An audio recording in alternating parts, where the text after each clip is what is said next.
Hey, this is Matt once again. Welcome back to another video. This is another paid request, this time from Greg B. And for those interested in requesting any other type of videos or topics, reactions, reviews, whatever, feel free to send them either directly to my PayPal or join my Patreon. Both links are down below in the info box. And this is for a film called Malignant that came out this year, 2021. And I'll just say I was pleasantly surprised, to say the least. The first 20-30 minutes were interesting, but I'm like, okay, I will admit what someone else said. The dialogue, especially between the lead character and her sister, could be a little bit corny at times. The pacing, I don't know, throughout the entire film, there's little snippets here and there, maybe could be snipped out. So maybe like a total 10 minutes, maybe 5 minutes could be snipped out. But I thought the acting was decent. The characters, while most of the supporting, there's not really any in-depth stuff. I mean, there's a cop or two cops. There's nothing in-depth about them, but I thought they did fine, especially the one guy. And I liked the lead. I liked her sister. But I was really getting into the story. I was really getting into this sort of kind of a giallo. There are times it did feel like an 80s film. The score, I think the score was fantastic. I think the score definitely had that 80s vibe. Visually stylish. I mean, James Wan, who directed Death Sentence with Kevin Bacon, The Conjuring, the first Saw film, yes, Aquaman. He brought a lot of visual panache to this movie. I mean, from push-ins, pull-outs, camera pans. There's a point where the camera's on top of the house while the lead character is securing her whole house, and we're following her almost like a Brian De Palma angle. And also some bit of action scenes as well. So I guess, doing films like Aquaman or even Death Sentence, they learned a thing or two about action scenes. There's a pretty decent foot chase. But this is one of those films, as the movie kept going, the more interesting it got. And the finale,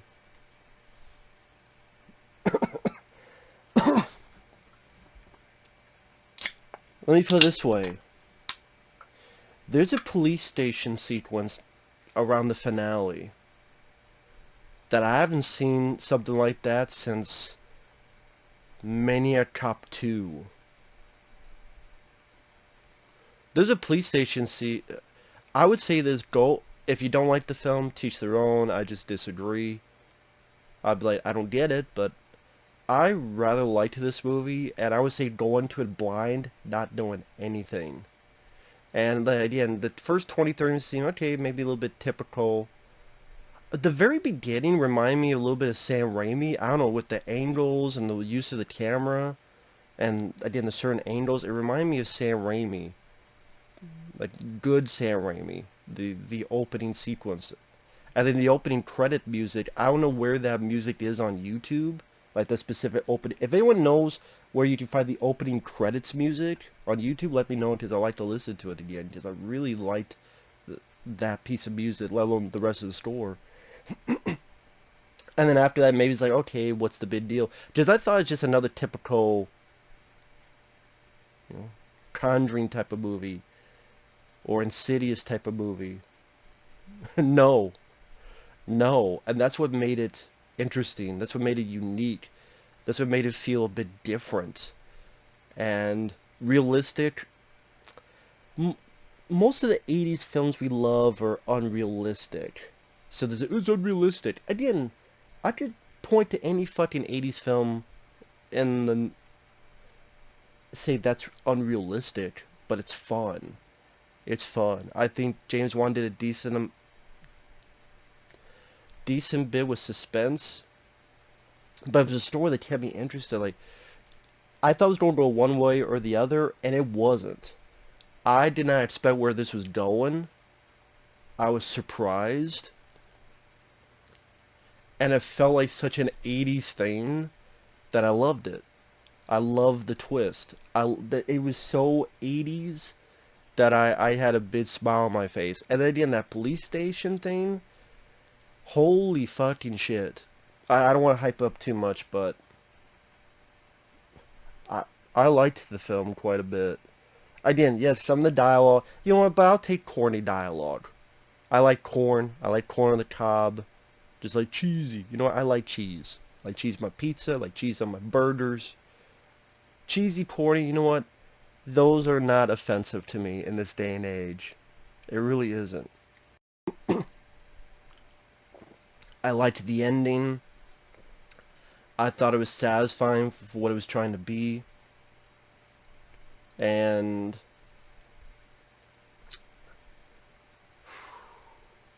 I gotta go into spoilers. Starting now. So you have this opening in the hospital where, like, it gives like action scene, and there's certain angles that remind me of an 80s type of thing where, I don't know, just bit of insanity. Lights blowing up, yeah, electrical outlets blowing up like an action sequence, and uh, someone tries to go into a room and their arm gets fucking broken, the bone pops out, and then people being thrown against the wall.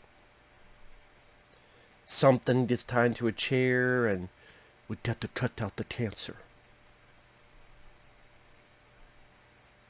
And so it cuts to many years later. We have this pregnant lady who has an abusive husband.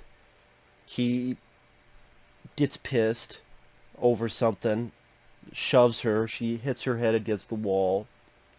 He tries to apologize. She lost herself in a room. When she wakes up, her husband's been killed.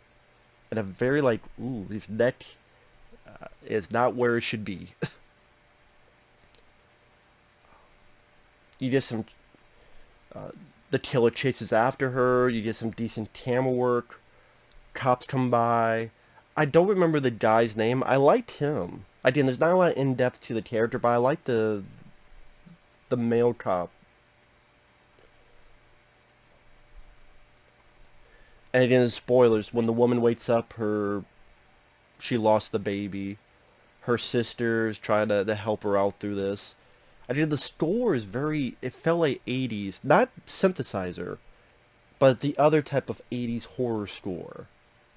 Like classical 80s horror score. And you get some great angles, suspense. She's looking through her window at the fog. Maybe she sees something in the distance. Angle up top where she's securing the house. Yes, sometimes the dialogue came off as corny. When the lead character is talking to her sister and she admits that she's adopted, that's kind of came off as sort of a soap opera corniness. But I can let that go because I'm enjoying so much of the other stuff. Certain locations, places that James Wan chose, like Seattle, you have the Seattle Underground, which I believe is a real thing because I remember it was in a Cold Chat the Night Stalker episode, the Seattle Underground, which I always thought was kind of cool. You have a city under the city. And there's a tour guide. She gets taken. She's tied up to this thing in an attic. You have a very creepy version of Where Is My Mind by the Pixies, which I really like that version of it. And so the lead girl starts seeing these visions. And I like how they're done where she sees bits and pieces and then the whole world melts away. So the whole world literally melts away. Like, is she going into Silent Hill? No, she melts away and then she's seeing it. And it comes off like one of those old like giallo movies. Like I saw The Psychic a month or two ago and these other movies where you have the killer with the black gloves and you know the woman who could see the vision. And again, I want to reiterate, this is spoilers. It grabs a trophy, kills someone, smashes them to bits, takes the trophy, melds it into a weapon, which again I thought was really neat. Like to take a trophy and then made it to look like a golden dagger. I thought that was a really neat weapon. And then when you see the killer move, the killer's moving in this weird pattern. You're going, what is going on here? And I need to jump ahead. Super spoilers with the twist. I thought it was going to be one of two ways. It was going to be hide and seek twist. I'll spoil hide and seek with Robert De Niro. I don't care. This is a shitty movie. Where, spoilers for hide and seek, you think it's some imaginary friend, but it's really the person who's fucking crazy and nuts. You know, it'd be like, okay, the person's crazy, alter ego, or it'd be some kind of imaginary friend, some ghost, like a spirit. Because, you know, James Wan did The Conjuring, like he's doing another ghost story film. No. The title fits. Malignant as in a malignant tumor. This film is like Basket Case. And I did not expect that. If you know Basket Case, this is like a cool sequel to Basket Case. Where, I mean, it'd be a better sequel than the other Basket Case sequels.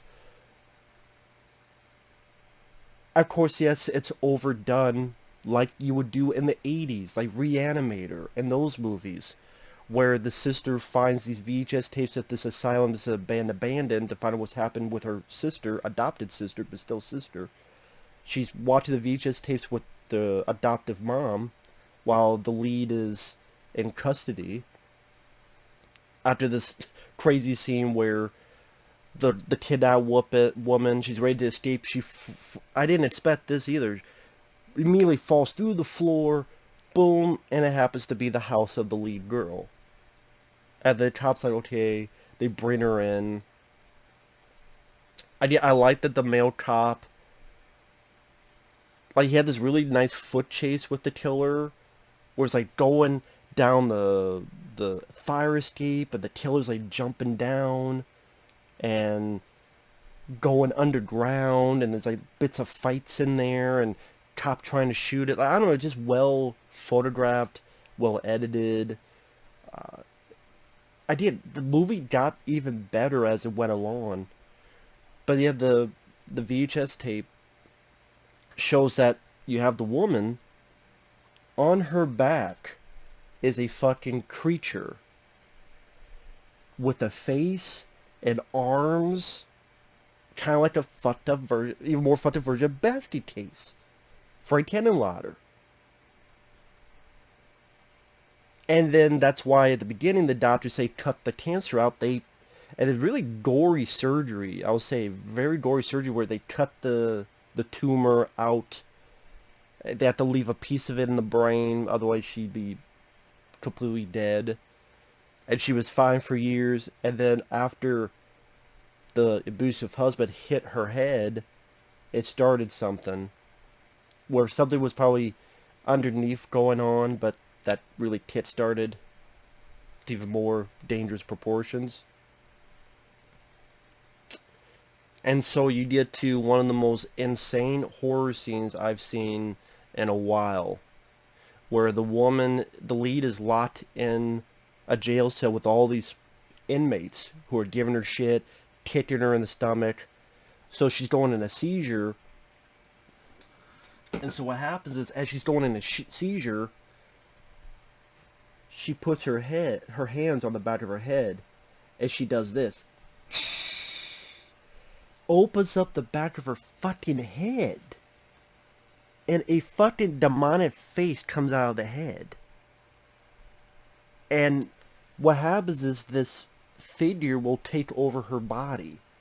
And in her mind, she thinks she's seeing things normal, but it's using her body, and it will twist her arms. So technically she's walking backwards, but for it's walking forwards. That's why the killer's been moving so weird like. And this killer is fucking John Wick of killers. Seriously, if John Wick was given a knife, that's what this killer is. Bastard Taste meets John Wick. Which I never thought I'd fucking say those words together, but that's what this is. Because it annihilates the entire fucking, it fucking breaks bones, it stomps people's heads in, it's ripping fucking chunks out of necks, it's fucking killing everybody, and then, oh, okay, it's gonna cut away to killing the cops. But then it goes, gets his weapon, and then there's this whole array of cops in the big central hub. And this killer, another interesting thing, this killer talks through electronics. So like lights will flicker and explode, and if there's like a radio or a cell phone, it will talk through that. And the voice sounds like when Freddy Krueger was evil, with the cackling. Like Elm Street 1, Elm Street 2, maybe a little bit of Elm Street 3. That's kind of its voice. And I just went, holy shit. It's fucking killing the cops. It's fucking dodging. It's fucking going off tables, avoiding gunfire. Fucking This is like, I haven't seen anything like this since Maniac Cop fucking 2. The Terminator sequels of Genesis and Dark Fate should be a fuck ashamed of themselves. Just James Wan just schooled your ass. You think of the great police station massacres, The Terminator, Maniac Cop 2, this belongs in there. Friday the 13th Part 8, Jason Takes Manhattan, you should be more ashamed of yourself. Because imagine Jason doing this. This is like what I wanted in fucking Jason Takes Manhattan. I die with this scene. Or, you know, Maniac Cop 2 is a great scene. But I'm like, the reason I mentioned Terminator is because those films have a bigger budget than this.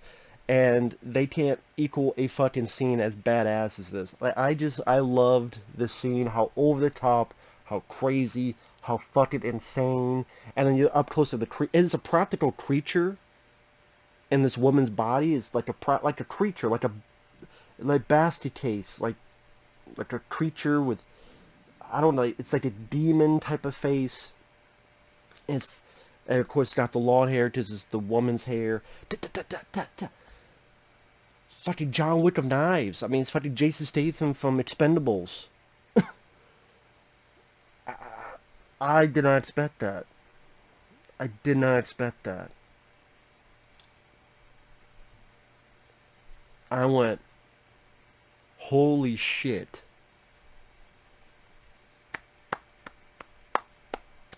A twist I didn't see coming. A twist where, imagine a modern day fucked up version of Basti Case. Which I appreciate. It's not another ghost story. It's not another, the person is crazy. It is in her head, but not in the way people think. Yeah, it's in her head, but in a different way. Yes, thank you. That's what I've been talking about. Something a bit more unique. Something a bit more off the beaten path. Variety. And not knowing any of this, not seeing any of this, I went, oh shit. I loved it. It was nuts. And then it kills pretty much most of the cops. The one cop and meets with is going to the hospital. The sister's there because one of the patients is the real mom who gave the kid up long ago. The killer's there to kill all of them. The cop's able to wound it. He gets wounded, but he's able to wound the killer. But then, I liked what they did with the ending. I liked that, the sister's ready to get killed. And she's like, this is who he is. Wake up. I know you can fight it. He's the one who killed your babies. You try to have babies for years. He killed them. He was feeding off them. That's why he's staying alive. And that snaps her out of it. and she does what he did to her. He would put her in a prison, she put him in a prison.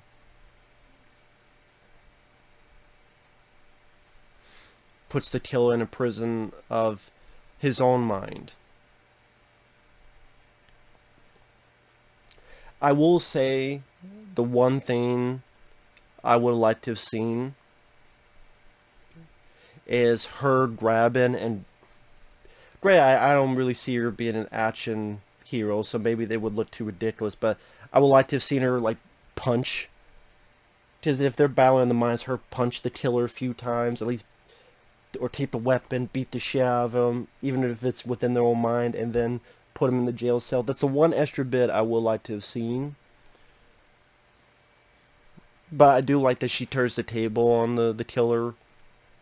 And the killer's like, well, I'll get out. Yeah, maybe you will. But then you know what? I'll be ready. So yeah, you could do sequels, but then you could end it there too.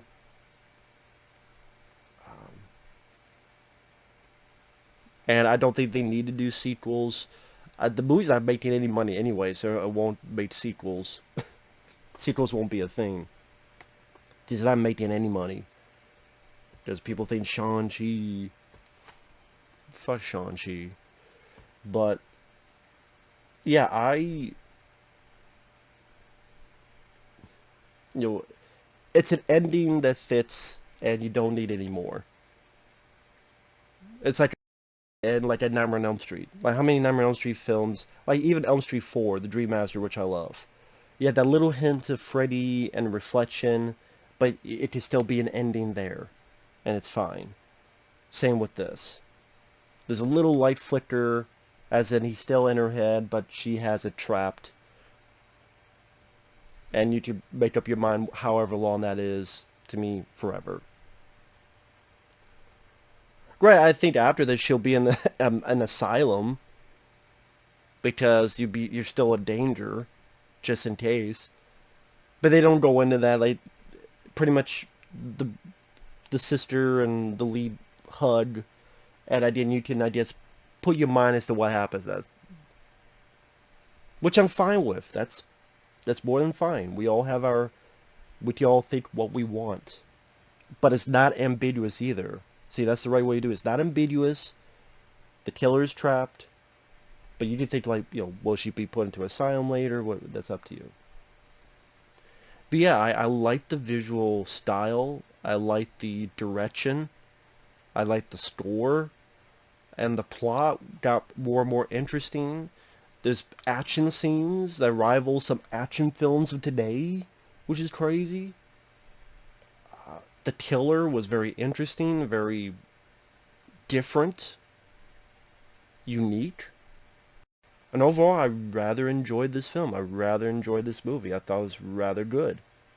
I appreciate that. I appreciate that quite a bit. So, yeah, I liked the film. I thought it was a rather nice surprise. So, with that said, thanks for watching. Take care. We'll see you guys later. Bye-bye.